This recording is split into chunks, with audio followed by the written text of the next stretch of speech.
Hola, mi nombre es Rigoberto Hernández Domínguez, soy estudiante de la Universidad Nacional de El Salvador, Facultad Multidisciplinaria Paracentral.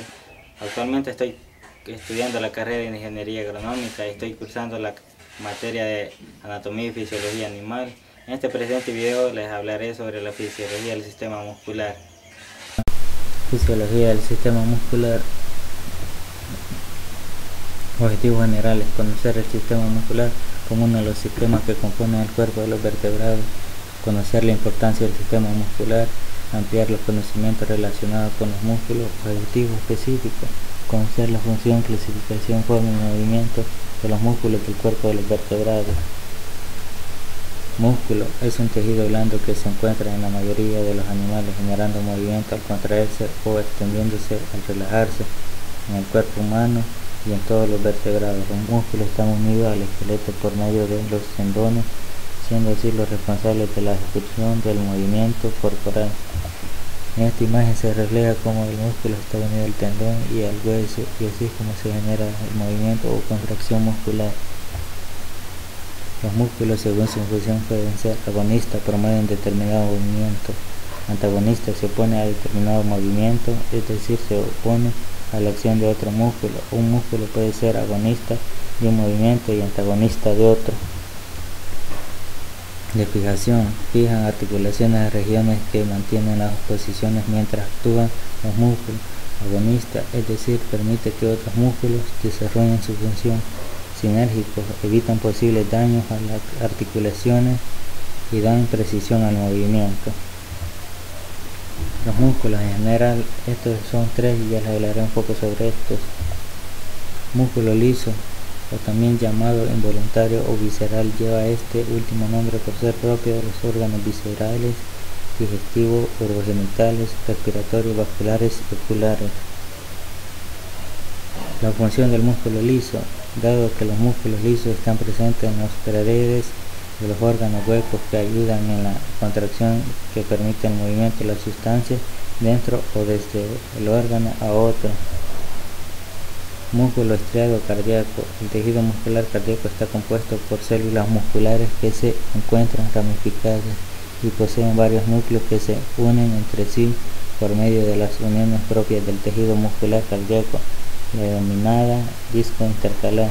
Las fibras musculares cardíacas, a diferencia de las esqueléticas, están unidas entre sí formando una disposición lineal. Imagen sobre el tejido cardíaco. Contracción del músculo cardíaco: aquí se ve cómo el corazón bombea la sangre a distintas partes del cuerpo, y así es como ejerce su función. Este es el último que les hablaré, sobre los tres tipos de músculos en general. Músculo esquelético voluntario. El músculo esquelético es responsable de la movilidad de los organismos. Están formados por células musculares estriadas esqueléticas o fibras musculares. Así también podemos decir tejido muscular estriado, músculo esquelético. Se une al esqueleto por los tendones responsables de los movimientos voluntarios. Fibras cilíndricas con varios núcleos y agrupadas normalmente en montones paralelos rodeados de envolturas de tejido conectivo.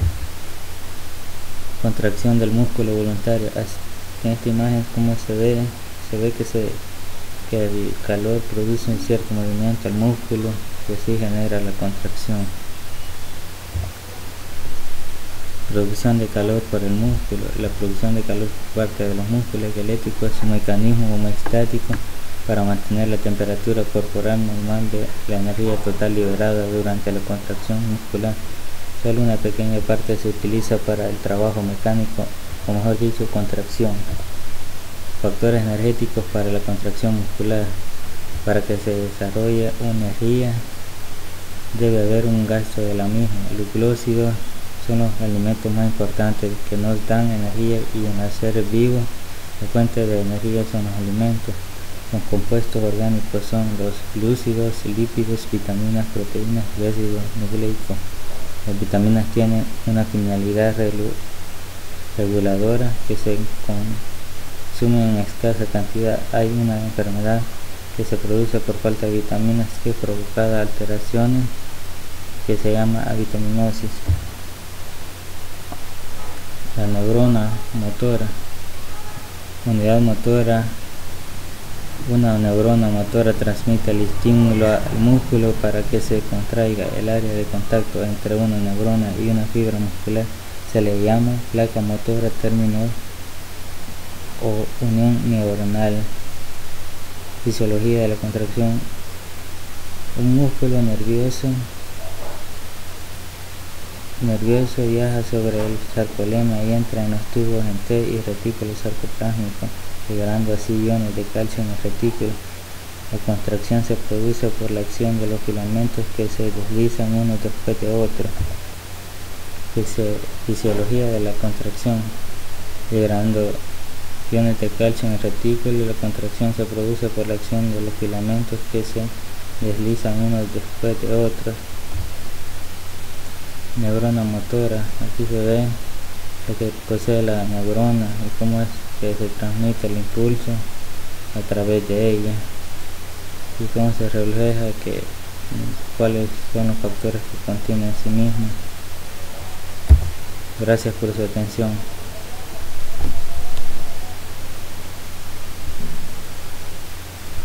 Espero que haya sido de mucha importancia este video, ya que para ustedes puede ser una nueva forma de aprender nuevos conocimientos de lo que es el sistema muscular. Y muchas gracias por su atención prestada.